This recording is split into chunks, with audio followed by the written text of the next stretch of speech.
Curso de capacitación a brigadistas de la UNAM. Tema 3. Principales vacunas contra la COVID-19. No cabe duda que la pandemia de COVID-19 representa uno de los mayores retos de salud pública que ha enfrentado la humanidad. Desde diciembre de 2019 hasta el 1 de febrero del 2021, en el mundo ha habido más de 103 millones de personas infectadas y se han reportado más de 2 millones de defunciones. Así pues, esta pandemia ha puesto de manifiesto la necesidad de vacunas contra el virus que la produce, el SARS-CoV-2.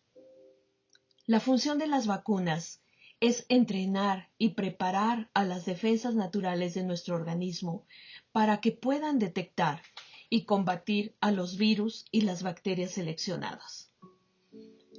De esta manera, si el cuerpo se ve expuesto posteriormente a estos gérmenes patógenos, estará listo para destruirlos de inmediato, con lo que se previene la enfermedad.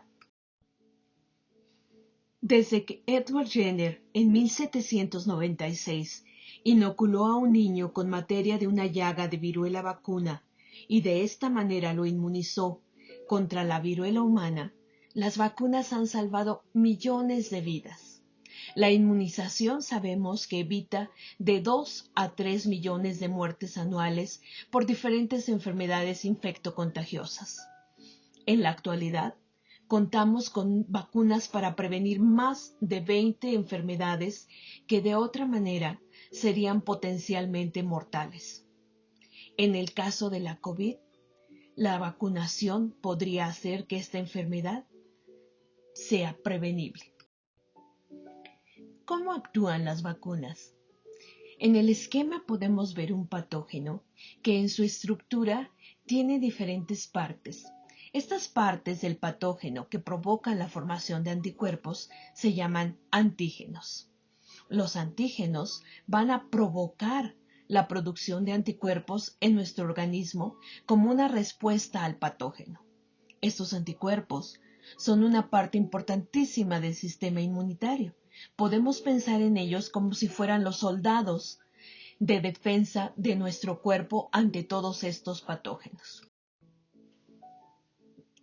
Como a lo largo de nuestra vida estamos expuestos a miles de patógenos que pueden ser virus, bacterias, hongos, nuestro sistema inmune cuenta con miles también de anticuerpos diferentes.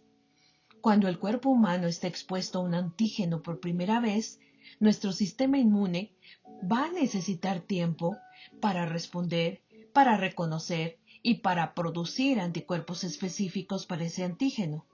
Mientras tanto, la persona puede ser vulnerable a la enfermedad. En el esquema, por ejemplo, vemos anticuerpos específicos contra enfermedades infectocontagiosas como el sarampión, la varicela, la gripe, y cuando tenemos un patógeno nuevo, desafortunadamente nuestro organismo todavía no lo conoce y por lo tanto debe de ocurrir un tiempo para que se produzcan anticuerpos contra este nuevo patógeno. Esto es lo que está ocurriendo con el SARS-CoV-2. Una vez que nuestro organismo ha producido anticuerpos específicos del antígeno, estos actúan junto con el resto de células del sistema inmune para destruir al patógeno y de esta manera se frena la enfermedad.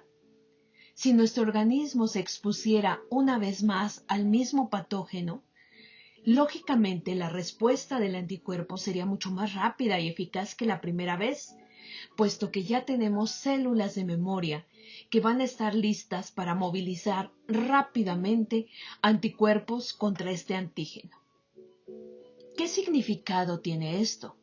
Pues que si una persona se ve expuesta al patógeno peligroso en el futuro, su sistema inmune va a poder responder rápidamente y protegerlo contra esta enfermedad. Existen diferentes tipos de vacuna dependiendo de la parte del virus que se utiliza para su desarrollo. En la figura podemos observar al SARS-CoV-2. En el interior se encuentra el RNA o ácido ribonucleico y podemos observar que le rodean proteínas que tienen forma de espícula.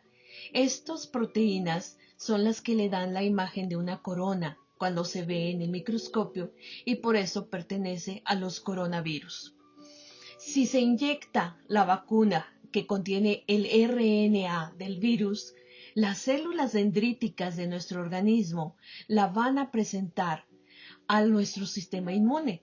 Por lo tanto, va a actuar como un antígeno. Los linfocitos T van a producir células de memoria y los linfocitos B anticuerpos contra el virus, específicamente en este caso contra las proteínas de la espícula.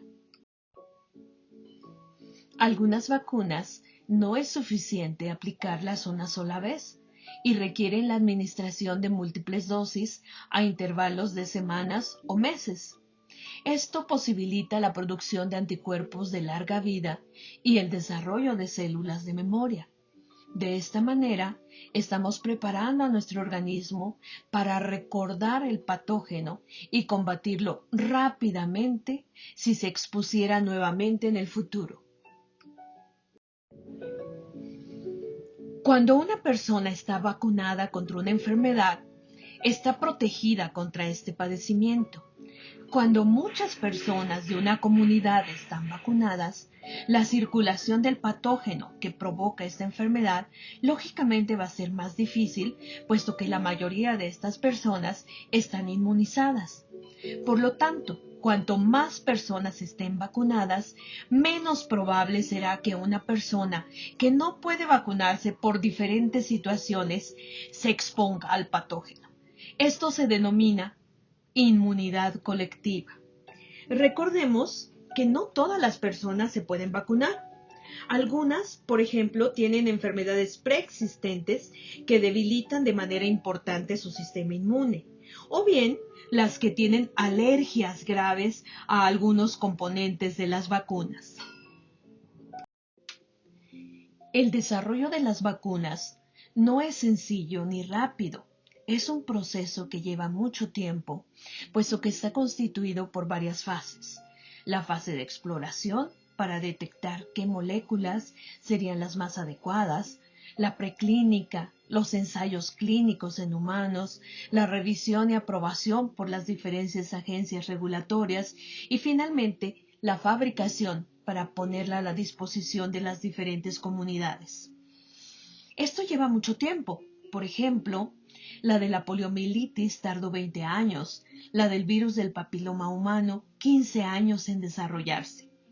En el caso de la vacuna contra el SARS-CoV-2 se ha llevado menos de un año. Esto es increíblemente rápido, es un tiempo récord. Esto se debe, además de la urgencia, a la disponibilidad de modernas tecnologías y a la experiencia reciente acumulada en la producción de vacunas contra otros coronavirus, por ejemplo, el SARS-CoV-1 y el MERS. En esta figura observamos nuevamente la estructura del SARS-CoV-2. En la parte central del virus se muestra su genoma, constituido, como mencionamos anteriormente, por ácido ribonucleico. En la parte externa del virus podemos observar la glicoproteína S o de espícula, así como diferentes proteínas de membrana y proteínas de envoltura. Es importante recordar esta estructura porque diferentes partes del virus se han utilizado como antígenos para la producción de vacunas, como veremos en la siguiente diapositiva. En esta figura observamos las llamadas plataformas clásicas para el desarrollo de las vacunas contra el SARS-CoV-2. Estas pueden ser a partir del virus inactivado, del virus vivo pero atenuado, de las subunidades de proteína, de las cuales las más utilizadas han sido de la glicoproteína espícula o spike, y también partículas parecidas al virus. En esta figura podemos ver las llamadas plataformas de nueva generación. Estas se han desarrollado como resultado de una gran tecnología que se ha puesto en marcha para desarrollar la vacuna contra el SARS-CoV-2. Tenemos los vectores virales, el ácido desoxirribonucleico, el ácido ribonucleico y también células presentadoras de antígenos. Ahora vamos a hablar de cómo actúan las vacunas de ARN mensajero o ácido ribonucleico mensajero. Específicamente, este es el tipo de plataforma que utiliza Pfizer. En este tipo de vacunas, en lugar de utilizar todo el virus para poder provocar una respuesta inmune, este tipo de vacuna se basa en las proteínas que ya habíamos hablado antes, las proteínas de pico, espícula o spike, que son las que rodean al coronavirus. Este tipo de proteínas se van a utilizar para producir anticuerpos. ¿Cómo se hace? Bueno, gracias a la tecnología, los científicos han identificado en el código genético, en el ARN del virus, la porción que codifica para estas partículas. Esta porción se va a englobar o encapsular en una capa lipídica y va a conformar una nanopartícula, la cual fácilmente va a atravesar la membrana de nuestras células. Una vez que ha atravesado la membrana, se libera el ARN y nuestros propios ribosomas de las células van a hacer que se traduzca este pequeño trozo de ARN transformándose en aminoácidos que van a transformarse también en una proteína, en la proteína Spike. Esta proteína se libera y lo que ocurre es que nuestro sistema inmune empieza a generar anticuerpos hacia esta proteína. Es decir, esta proteína actúa como un antígeno y vamos a producir anticuerpos, de tal manera que cuando volvamos a estar en contacto con el virus o estemos por primera vez en contacto con el virus, se van a producir rápidamente estos anticuerpos y nos van a proteger de la enfermedad. Es importante mencionar que esta vacuna de Pfizer se probó en alrededor de 44,000 personas antes de salir al mercado. En estos grupos incluso ya se han incluido adolescentes de 12 a 15 años. Como mencionamos en la diapositiva anterior, este tipo de vacuna no contiene al virus, sino solamente una pequeña parte de su genoma, de tal manera que no se puede producir la enfermedad, no hay ningún tipo de interacción con nuestro material genético y una vez que nuestros propios ribosomas de la célula han traducido la proteína, este ARN se degrada. Esto es muy importante porque la hace muy segura. Las dosis que se utilizan de esta vacuna son 2 dosis que se administran aproximadamente con 3 semanas de intervalo. Desafortunadamente, como esto es muy reciente, todavía se desconoce la duración de la protección ante el COVID-19. Sin embargo, en los ensayos clínicos controlados que se han realizado, la eficacia que ha demostrado es del 95%. En este tipo de estudios, el criterio de desenlace que se utilizó para evaluar su eficacia fue la incidencia de casos de COVID-19 sintomáticos que se produjeron después de 7 días de la segunda dosis de la vacuna comparado con el placebo. Finalmente, es importante que conozcan, como mencionamos en un principio, que actualmente hay varias vacunas que están en diferentes fases de investigación clínica. En este cuadro vamos a ver las principales. Tenemos a la vacuna BNT162b, que está producida por la compañía Pfizer. Como ya mencionamos antes, su plataforma es el ARN mensajero.